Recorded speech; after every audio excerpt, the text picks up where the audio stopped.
Nkiru Kiki Onyejekwe The Story.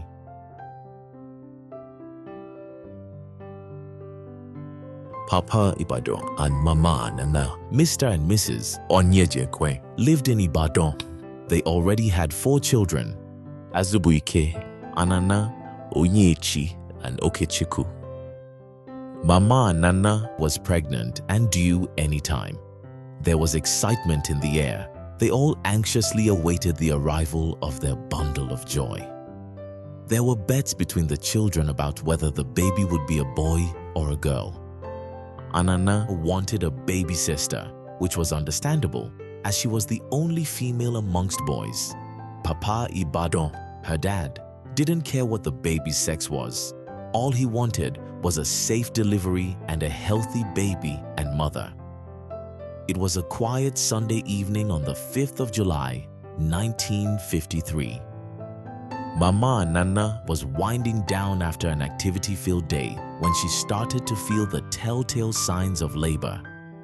From her previous experience, she knew it was time to start heading to the maternity ward. She was quickly taken to the hospital, and there she delivered a beautiful baby girl. The baby looked delicate like most babies do. She could be described as your classic sweet brown sugar. She had chocolate brown skin, smooth as silk, beautiful large brown eyes, and a head full of soft black curly hair. She looked a lot like her mother. Her father, Barrister Robert Onyejekwe, Papa Ibadan, was thrilled to have the baby and mother back home in good health. His prayers had been answered. This lovely baby turned out to be the last child of Mr. and Mrs. Robert Onyejekwe. They named her Nkiruka, that which is ahead is greater, and Bernadette, which means blessed. There's indeed everything to a name. As Nkiru was the last child of her parents, her older siblings doted on her, and so did her uncles and aunts. She was a very happy child and soon became the child of every uncle and aunt. She was often teased, being called her Uncle C's first daughter or her Auntie Val's daughter. Her maternal grandparents were also quite present in her life. In fact, her grandfather was convinced that she was his mother, Uzoichi, who he believed had come back to life. Nkiru was a boisterous, happy child with a great sense of humor. Her childhood was full of love and affection.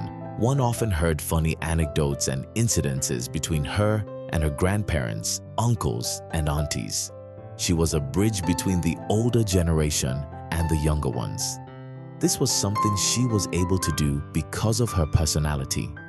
She was bold and unafraid. She was also quite outspoken and confident. Her aunties and uncles called her Kuras, and the younger ones called her Cousin Kiki. Nkiru Kiki came from a long line of powerful, dynamic women. Her mother was the first child of His Royal Highness Atamanya Nzedegu, the second of Osomala and Agnes Idu Olisa near Okwesa, the first daughter of Francis Okwesa of Umu Onyogu in Osomala. The Okwesa and Olisa sides of the family were, and still are, very closely knit. Nkiru was their daughter, sister, cousin, and aunt. One cannot do Kiki justice without acknowledging the fact that she was the product of a long line of strong, formidable, and successful women. From her mom, one of the pioneer students of Queen's College, Lagos, and the personal assistant to Mrs. Namdi Azikiwe, to her grandmother, who was a thriving textile trader and dressmaker, her great-grandmother was a powerful and gifted midwife and herbalist. Omukwe, the merchant queen of the Niger, was her grand aunt. Little wonder, she was a strong and determined woman. The Onyejekwes of Oboleke, Umosuma kindred in Onitsha North Local Government Area, her paternal family, were also a large, educated, and enlightened family. Her father, Ozoma Robert Wanchukwu Onyejekwe, attended the famous Dennis Memorial Grammar School in Onitsha. He joined the Nigeria Police Department as a clerk. From there, He proceeded to England to study law. He was called to the English bar at Lincoln's Inn in 1958. Upon his return, he set up a successful legal practice. He was a solicitor for the Nigeria Railway Corporation, Lagos. After the Civil War, he was chief magistrate in the Nigerian judiciary. He worked mainly in northern Nigeria. Ozoma was an Ozo-titled man. Kiki definitely did come from great stock. Education. Kiki attended Our Lady of Apostles Private School, Yaba. She attended St. Anne's Secondary School in Ibadan, where she was appointed the head girl of her school under Miss Grooves. Kiki and her cousin, the late Chinwediki, attended Queen's School in Enugu for a short while. She finished off at Queen of the Rosary College, Onitsha. She attended the University of Ibadan to further her education, where she studied theater arts. She was posted to Abeokuta for her National Youth Service and was among the corpers chosen to go to Lagos to coordinate the international festival, Festac 77, the Second World Black and African Festival of Arts and Culture. She was attached to the National Stadium. After her youth service, she obtained a master's degree in advertising and public relations from Boston University in Massachusetts. Professional life. Kiki worked in Grant Advertising Agency as a copywriter and in many other capacities. After her time at Grant Advertising, she landed her dream job at Nigeria Airways. Her colleagues described her as the woman who was able to create something out of nothing. She didn't limit herself to core advertising. She expanded to television, radio, outdoor advertising, point of sale, promotional items, Sky Power magazine, in-flight entertainment, trade fairs, and more. Kiki was involved with a lot of milestones that took place for the airlines, from opening the Lagos-Dubai routes to facilitating the strategic partnership for Nigeria Airways and the Super Eagles for USA 94. At some point in her career, she was relieved of her duties in Nigeria Airways due to downsizing. Immediately, she opened Kiki's restaurant on Okwebi Road while she fought for what was hers. She was eventually reinstated back to Nigeria Airways, made general manager, and created the first customer service department at Nigeria Airways. Under her supervision were advertising, customer service, and the airport lounges. She worked in that position until Nigeria Airways was dissolved. After her retirement, she moved to Ghana to begin a remarkable life.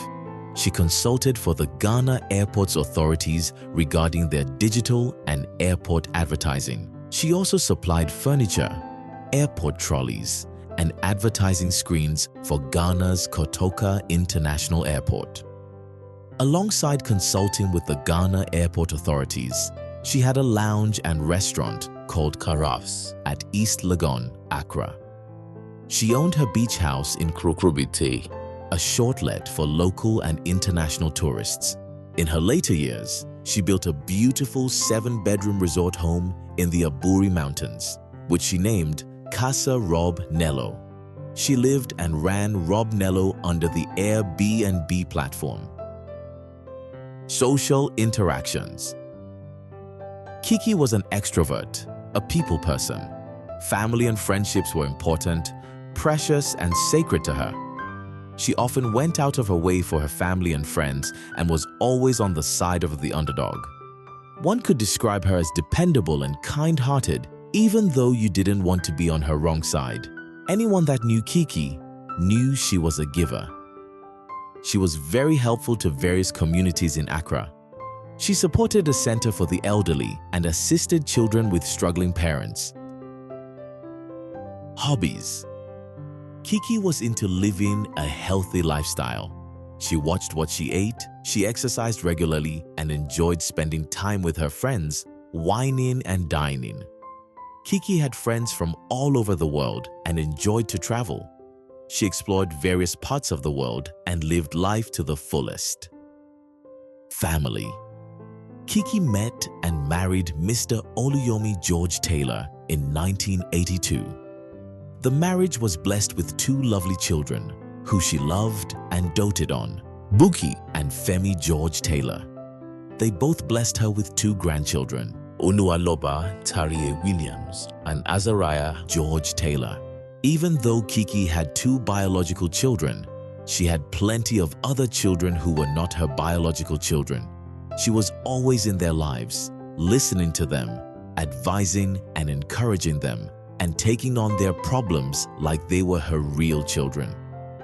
God. Kiki loved God. She was a devout Catholic and spent a great deal of time praying. She had been fasting and praying for 100 days in her last days.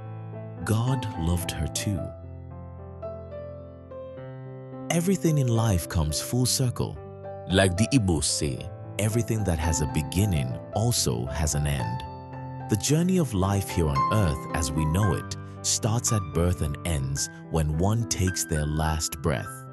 Some people are fortunate to know when their time is up, while others are not.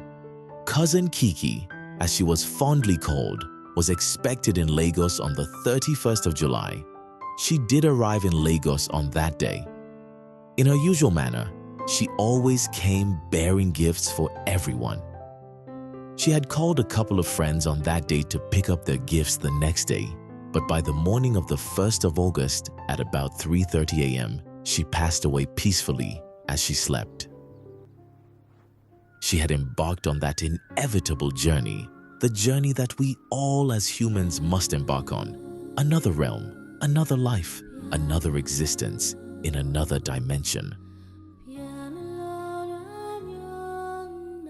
Dearest Kiki, even though you may have continued on your journey, we know and believe that you are still with us. A piece of you dwells in the hearts of everyone whose life you impacted in one way or another. You shared laughter, joy, and happiness with everyone that you came across.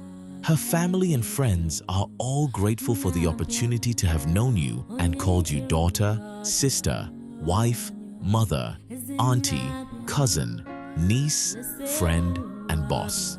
Like the name Nkiruka states, that which is ahead is greater. So dearest Kiki, Nkiruka, Bernadette Onyejekwe, Adozoma na Amalunweze, Wanyazubuike, Anana na Oke Chuku, Nebuki, na Femi, Laru Ofoma.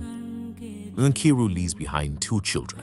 Femi George Taylor, a data governance manager at Taylor Wimpey in London, and Dr. Buki George Taylor, an author and the CEO of a leading public relations agency, Robert Taylor Media. Continue to soar with the angels.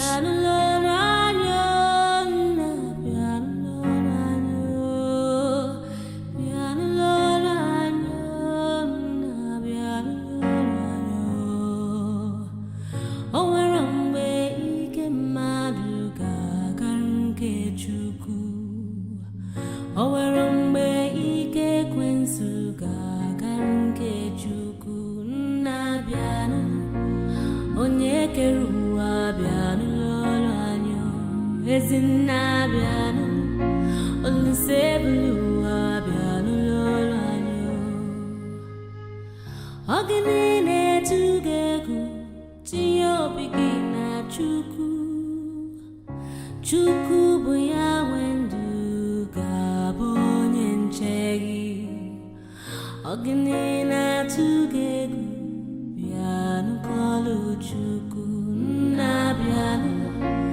onye keruwa bianu,